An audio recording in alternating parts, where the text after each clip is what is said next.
Karen and Julian Mesa have been cultivating this little piece of paradise for 20 years. Filled with lush greenery and tropical plants, their garden is blooming with more than just vegetation. It also sprouts sculptures, glass carvings to be exact, many of which are as old as the oak trees. Inspired by a sculpture garden in Santa Fe, Julian began adding pieces to his Florida property years before Karen arrived on the scene. Well, I started doing create pieces for shows. Then when I came back here, I used to just lean him someplace. Instead of just leaning him anywhere, I started setting him up, displaying him.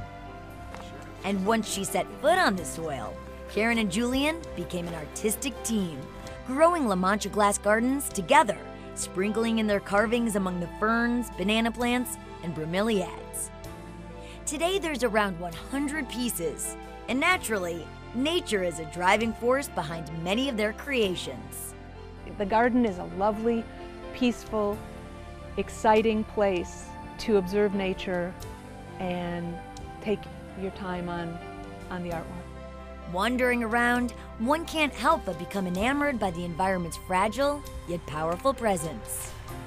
This is a piece that shows two samurais and has a ton of detail, and I just have to take my hat off to Julian on this one. This was one that we did not collaborate on. He took it from a very small ornament that is an antique, and he saw a picture of it and went, oh, the detail in carved glass. And made it life-size. This piece is actually the artwork of Audubon. It's his eagle, one of the eagles that he did. And it has so much detail that this was a challenge to Julian, and he took it on because of all the detail and the feathers. The glass is so clear and crisp, it really reflects her innocence. Who is this? This is my granddaughter, Kylie. She came and posed in her bathing suit so I could take mermaid pictures of her. Do you ever get concerned that a big storm is going to come through and break these sculptures? Your life's work? Not really. It's our ability to make them. It's not a scarcity, really. It's a piece of glass that we did something to, and we could do it again. Now, textured glass gives a whole different feel to the pieces. It does. It obscures it just the tiniest bit, but it makes it softer. It's also a way that it can be used for complete privacy. It really enhances the peacock's feathers, too. Are Yeah. those peacocks? No. Okay, just kidding. Well, it really enhances some kind of feathers.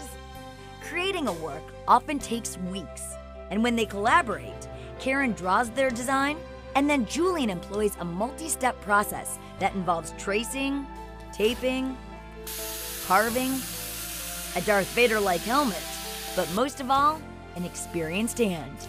Is it difficult to look at just this flat piece of glass and make it come alive? For a long time, I used to have to number it, number the lines and color in different colors.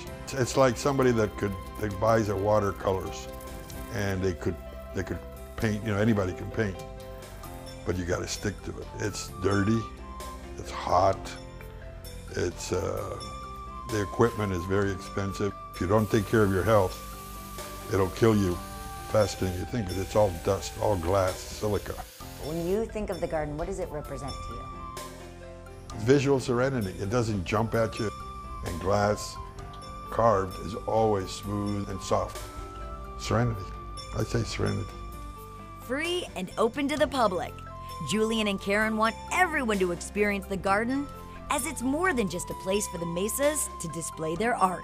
I think it says to people that there's more to life than the daily concerns and worries, that beauty really is an important thing in life.